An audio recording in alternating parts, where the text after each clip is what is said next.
আসসালামু আলাইকুম দর্শক বন্ধুরা এখন স্ক্রিনের মধ্যে আপনারা একটি ভিডিও ফুটেজ দেখতে পাচ্ছেন। যে ভিডিও ফুটেজটি হচ্ছে সমন্বয়করা গুলশানের মধ্যে 50 লাখ টাকা চাঁদাবাজি করতে গিয়েছিল এবং সেখানে তারা আটক হয়েছে এই চাঁদাবাজি করতে গিয়ে। দর্শক বন্ধুরা, আমরা সকলেই জানি যে সমন্বয়কদের হাতে দেশ তুলে দেওয়া হয় গতবার জুলাই আন্দোলনের শেষে, তার জন্য দেশটাকে ভালোভাবে নেয়, সুন্দরভাবে গঠন করে।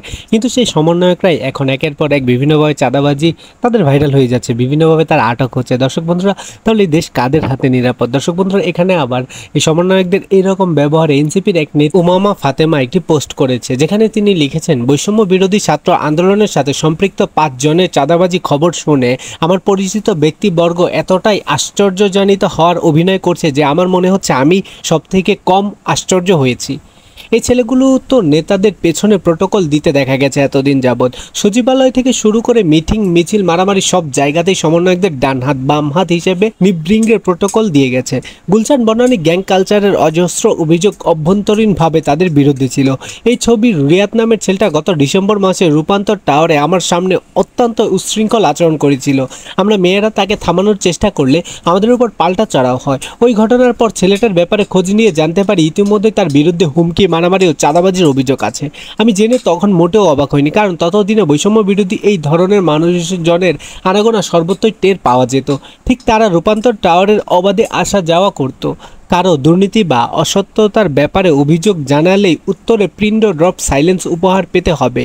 আর আমি চোখের সামনে দেখতাম এসব লোকজন কিভাবে দিন শেষে অ্যাক্সেস করে নেয়।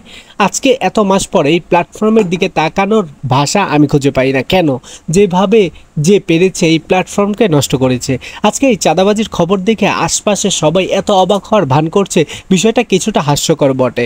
ইস, মানুষ কত নিষ্পাপ। সদ্য ভূমিষ্ঠ শিশুর মতো তারা আবিষ্কার করছে এই ছেলেগুলো আজ কিভাবে চাঁদাবাজি করলো।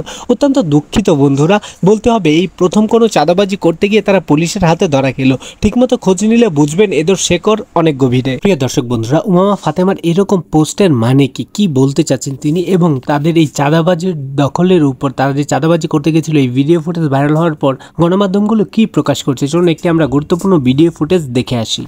রাজধানীর অভিজাত এলাকা গুলশানে সাবেক এমপির বাসায় গিয়ে সমন্বয়ক পরিচয়ে 50 লাখ টাকা চাঁদা দাবি। এই ঘটনায় প্রথমে ভয়ভীতি, পরে নগদ টাকা আদায় আর শেষমেশ পুলিশের জালে আটক চাঁদাবাজরা। ভিডিও ফুটেজে ধরা পড়েছে সেই চাঁদাবাজির রহস্য। সামনে উঠে এসেছে নাটকীয় সব তথ্য।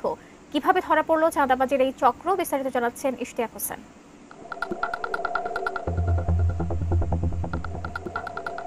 রাজধানীর অভিজাত এলাকা গুলশানে ২৬ জুলাই সন্ধ্যায় ঘটে গেল চাঞ্চল্যকর একটি ঘটনা। একটি রাজনৈতিক পরিবারের বাসায় গিয়ে সমন্বয়ক পরিচয়ে 50 লাখ টাকা চাঁদা দাবি করে একদল যুবক। তাদের উদ্দেশ্য ছিল আগে আংশিক আদায় করা অর্থের বাকি অংশ ও স্বর্ণালংকার নেয়া। তবে এবার আর সফল হয়ে উঠতে পারেনি দলটি। সময়মতো খবর পেয়ে ঘটনাস্থলে হাজির হয় পুলিশ। ঝটিকা অভিযানে আটক করা হয় 5 জনকে। এই অভিযানের কেন্দ্রবিন্দুতে ছিলেন আওয়ামী লীগ নেত্রী ও সাবেক সংসদ সদস্য শাম্মী আহমেদ। যদিও তিনি বর্তমানে পলাতক অবস্থায় রয়েছেন, যার ফলে চাঁদাবাজদের মূল টার্গেট হয়ে ওঠেন তার স্বামী সিদ্দিক আবু জাফর।